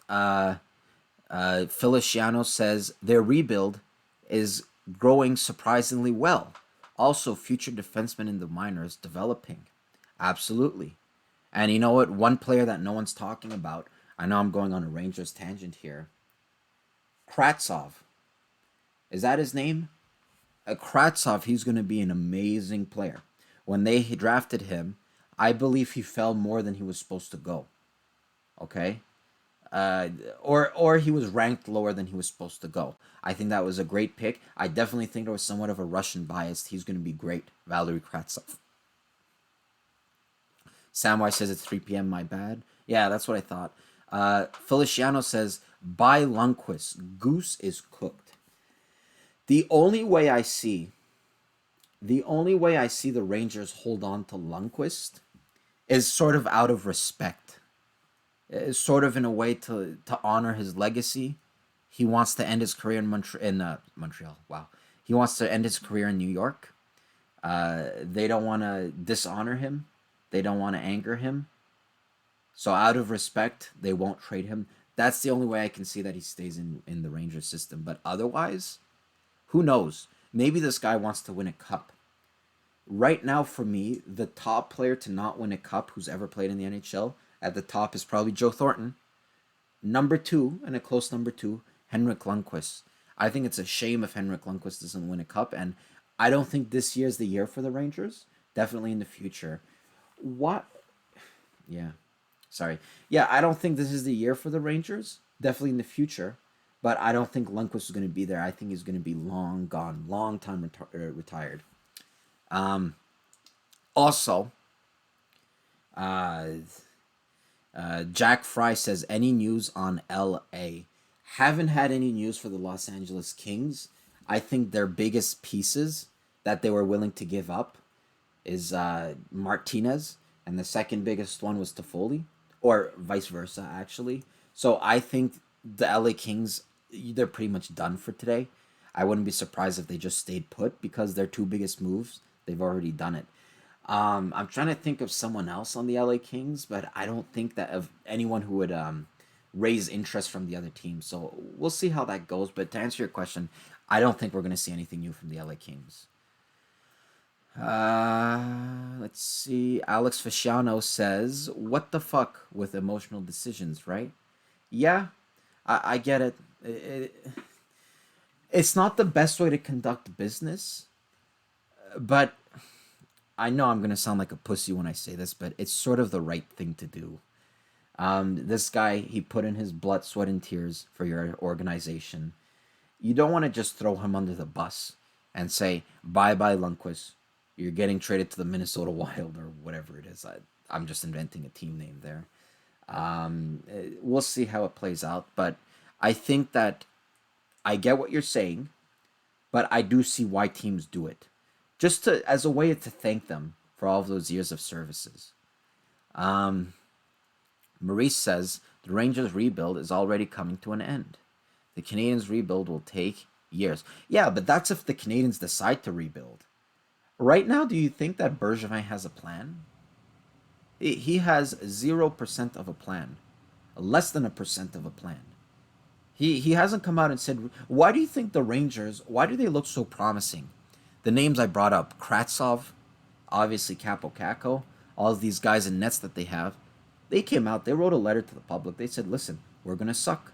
We're going to absolutely suck. Jack Fry, actually, let me read Human Bigfoot's question. He says, Sam Gagner is also included in the trade to Detroit. Oh, is it? Yeah. Oh, good call. Good call. You're on top of your shit, dude. So the real trade is Andres Athanasiou and Robert Puffner in exchange for Sam Gagner, a 2020 second-round pick, and 2021 second-round pick also. So, good. You're on top of that. So, I don't know who's Ryan Kuffner, to be honest, but I still think it's a pretty good value for the Edmonton Oilers. Getting back to Jack Fry's question, hearing that Gaudreau just left the Flames practice, what's up with that? I'm going to tell you this right off. It's got to be an injury thing or some maybe like a equipment, something wrong with his equipment. They're not trading Johnny Gaudreau. I know he's not having the best of season, but I think it's a one-off season, first of all. I don't think that this is the real Gaudreau. I don't think that this is what we're going to expect from Gaudreau going on in the years. I also think that he's on a really good team-friendly deal. If I'm not mistaken, he only makes $7 million. So they're not going to trade it. You know, last year, what did he get? 99 points? A guy who gets 99 points only makes $7 million. He's not getting traded. No, not in a million years. Right now, I see like pillow commercials on NHL Network. Not much to talk about. Not much to talk about. So keep firing those questions.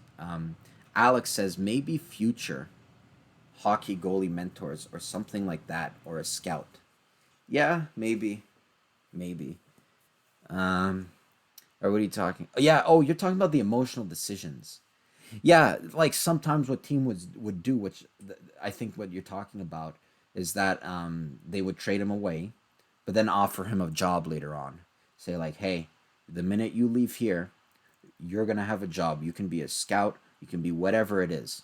And I do think that, yeah, maybe that can compensate for trading him away, but it's all up to Lundqvist in the end.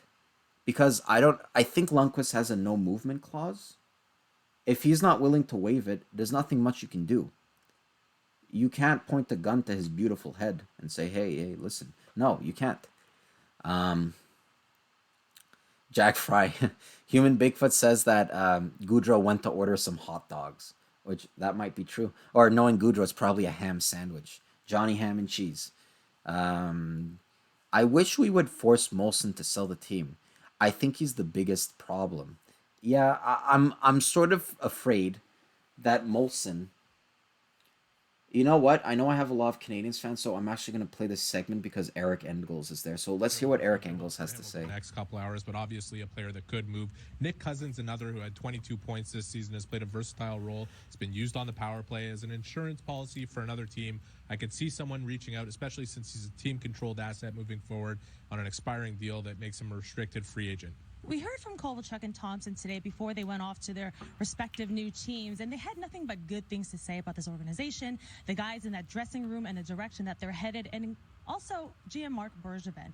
How do you think that bodes well for the organization that he's painted in this nice light? Yeah, you don't expect them to say bad things on the way out, but you know what? These are two genuine guys, and they've been genuine all the way through about their love for Montreal, the way they were treated here, the way they were used and appreciated by their teammates.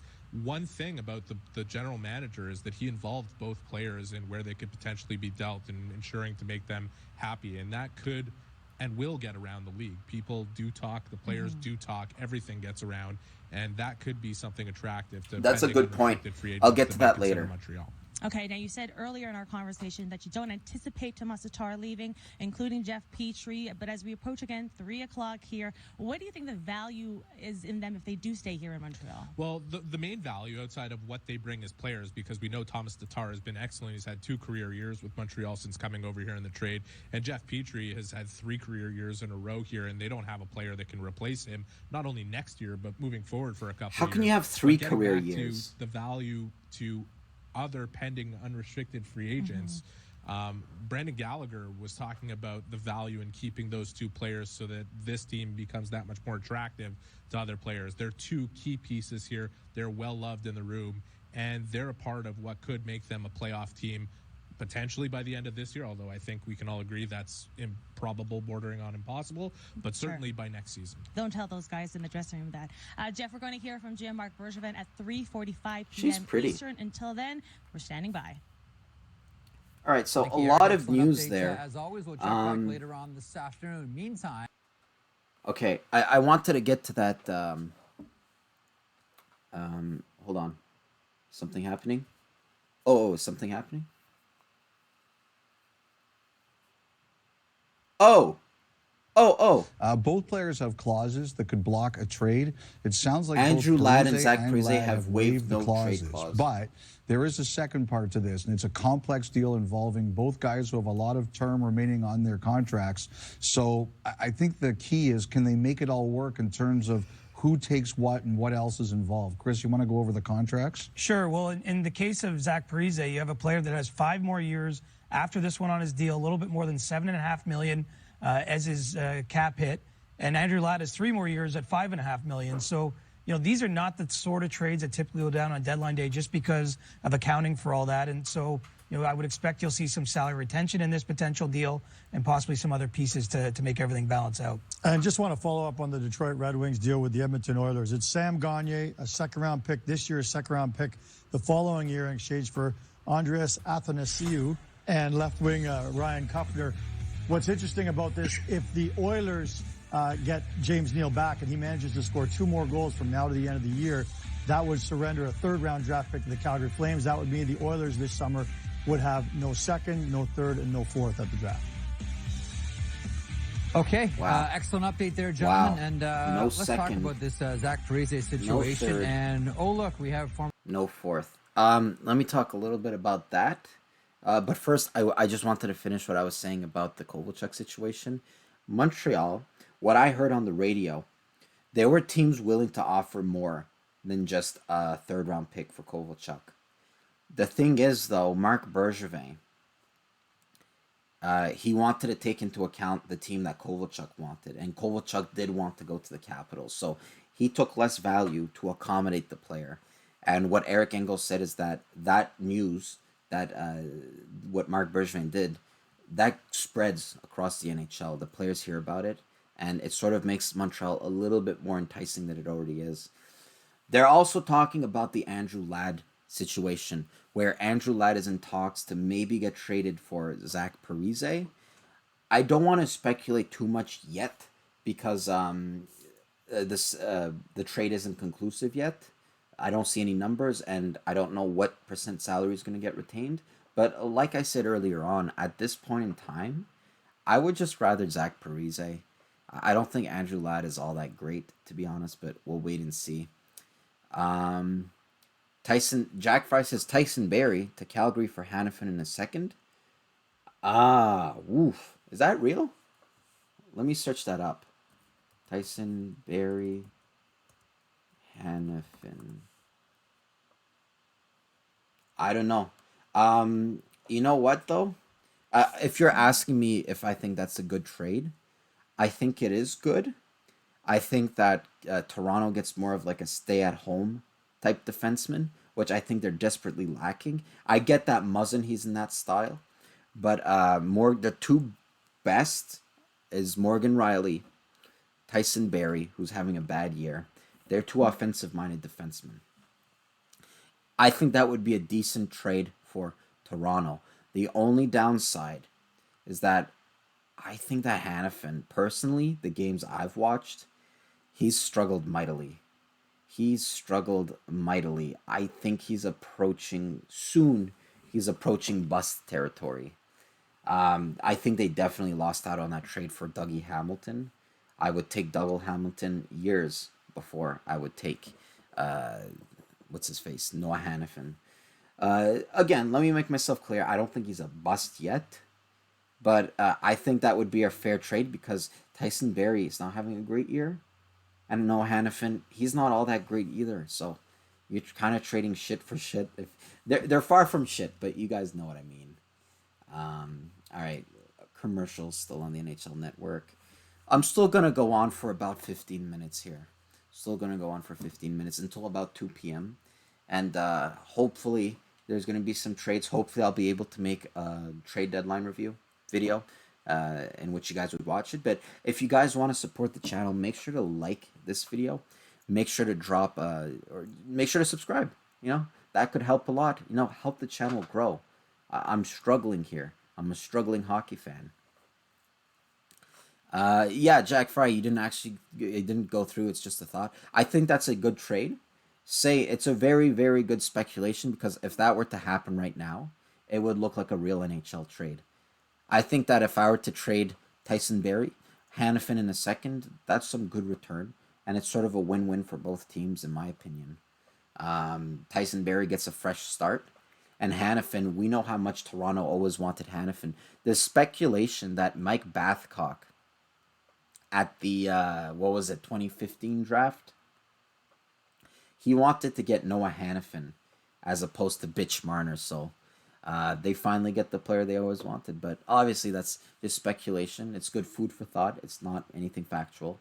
Human Bigfoot says, would love to see what the offers were for Petrie and Tatar and really conclude if these were really not good enough. That's a good point. I sort of wish that they could somehow release this to the media, release this to the fan, just like to hear the trade propositions.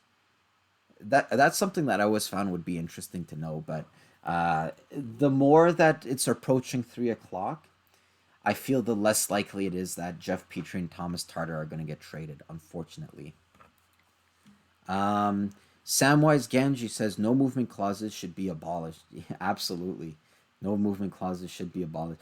I really don't know why GMs just hand them out willy-nilly. No movement clauses. I would be very frugal if I were to give people no movement clauses. Maurice Richard says, Lamorello, now there's a quality GM. It took him 1 year to turn around the Islanders. Yeah, but I don't think that the Islanders were able to progress in the same curve that they were doing last year. They might not even make the playoffs, so that's not a progression. That's actually a regression. But I do hear what you're saying. Lamorello is a quality GM. From what I hear, though, and this is all speculation, the guy's a cock. This guy is an absolute cold-hearted dick. He would fire you, and he'll look at you, pack your shit, and smile. From what I've heard, all rumors, but I hear this guy's a cold-hearted dick. And obviously the way that the whole Marty Brodeur situation all ended up, it's not ideal, but he is a quality GM. I will give you that. Jack Fry says didn't actually go through. Maurice Richard says, let's see, the hockey guy should lend you some viewers. Yeah, he should. He absolutely should.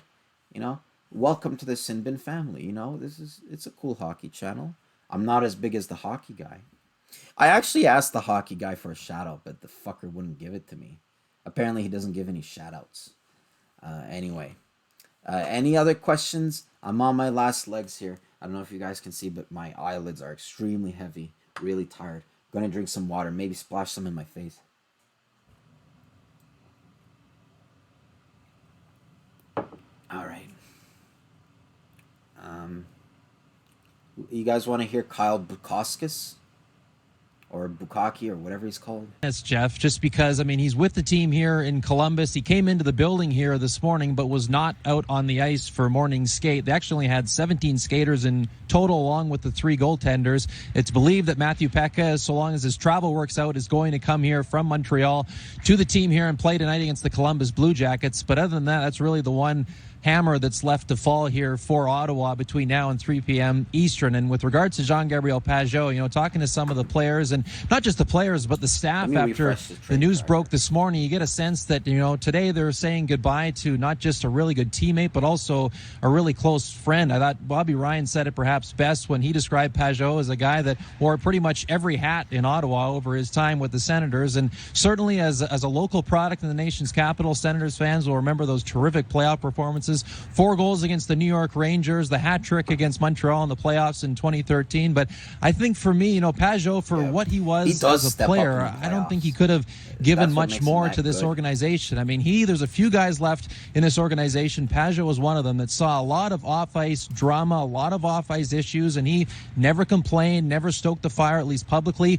He just put his head down and did work. So in that regard, it wasn't a surprise that on the other side of things, his ex-teammates now are also really excited for him and happy for him that he's going to get a chance to get into the playoffs with the Islanders and perhaps chase a Stanley Cup. Looking forward beyond 3 p.m. Eastern, though, Jeff, I will just say, you mentioned the 3 first-rounders that they will likely have here in 2020. 7 in the first 2 rounds alone, and as it stands right now, 13 in total. I mean, I don't think anybody would have saw the Erik Karlsson deal working out as well as it has already to this point for Pierre Dorion and the Senators. I mean, there is a lot of pressure, certainly, to make those picks work here and to get the most out of them this June here in Montreal. But when you look at where they have been the last couple of years versus where they are now, you had Josh Norris, a piece that they got back for Karlsson, made his NHL debut on Saturday. Some other players that are developing in Belleville and other names, Jacob Bernard-Docker, Shane Pinto, Lassie Thompson, developing elsewhere. They have a really good opportunity in a couple of years to become a contender and at least a playoff threat here once again. Okay. So that was Kyle Bukaki. Alex Feliciano says, thank you for your time, brother. Great channel. Hey, thanks for joining us. I think you're a new viewer. I've never seen your name before, so welcome. Welcome on board. We talk a lot about hockey. Got a lot of hockey podcasts, a lot of videos, so make sure to subscribe. Thanks for joining us. Maurice Richard says, won't be traded. Tatar won't be traded. And watch his production fall off a cliff next year. I hate to say it because I'm a Canadiens fan, but I think you're right. I think you're absolutely right. I do think his value is going to go down next year. He's kind of having a career year, which I think makes it stupid that they don't want to trade him. Do you think the Canadiens can compete in the next 2 years? I don't think so. They're not that good a team. Why keep a guy like Tartar? Do like what they're doing in Detroit. Athanasiou, bye. Mike Green, bye. And no one that can help us rebuild. You're out. Human Bigfoot said, Pajot signed a 6-year extension. I did hear that. Maurice Richard is asking at what number, so I'm just going to look that up quickly because let me see if Cap Friendly has it. Cap Friendly Pajot. It hasn't been updated yet, I believe. No, hasn't been updated quite yet, so we'll see how it turns out. I don't think the number has been released, but I did hear that he has indeed signed an extension, so we'll see what that number is. If NHL Network were on top of their things, they could have probably told us, but instead I'm watching this dumb commercial. Tell us a little bit about hockey. What's up with this commercial? This girl, look at her eyes. Anyway. All right, any last minute questions, guys? Because I'm going to be ending this bitch soon. Jay Van Dam, any Islanders news? Stuck at work. Oh, great question, Jake Van Dam. So actually, Pajot, he got traded over to the Islanders, and I believe the return was a conditional first. One conditional first, a second, and a conditional third.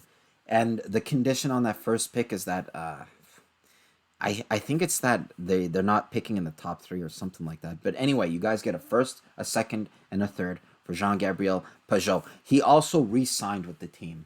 So that's another thing. He got, I believe they said a 6-year extension, but we're not sure what the number is yet.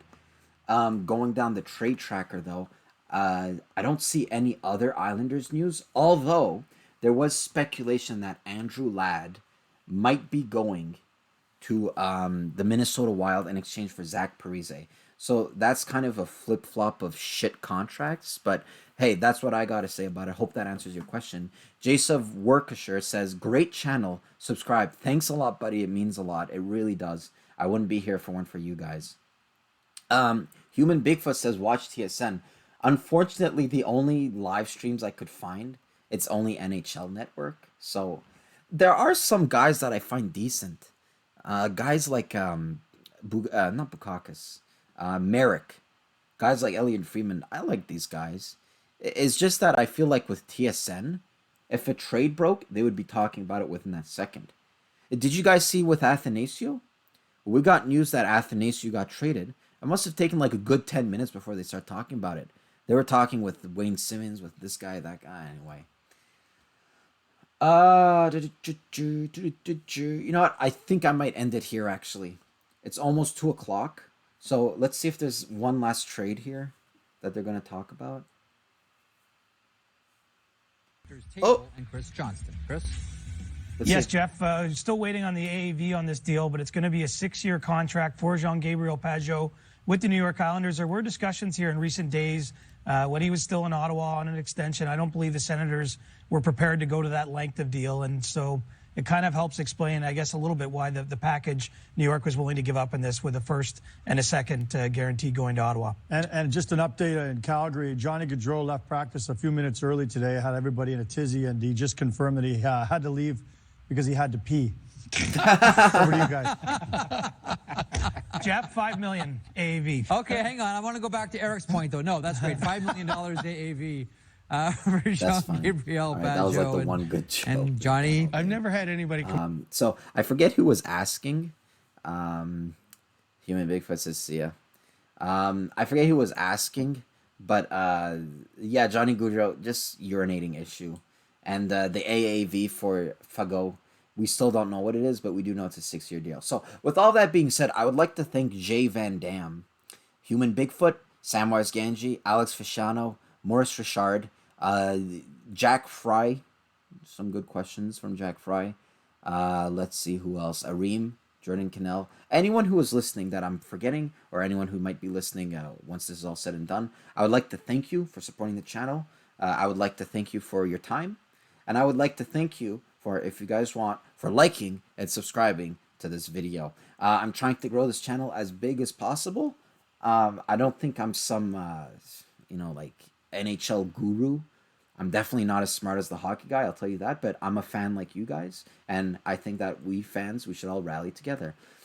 Before I leave, Human Bigfoot does say it's an AAV of 5 million. So there you go.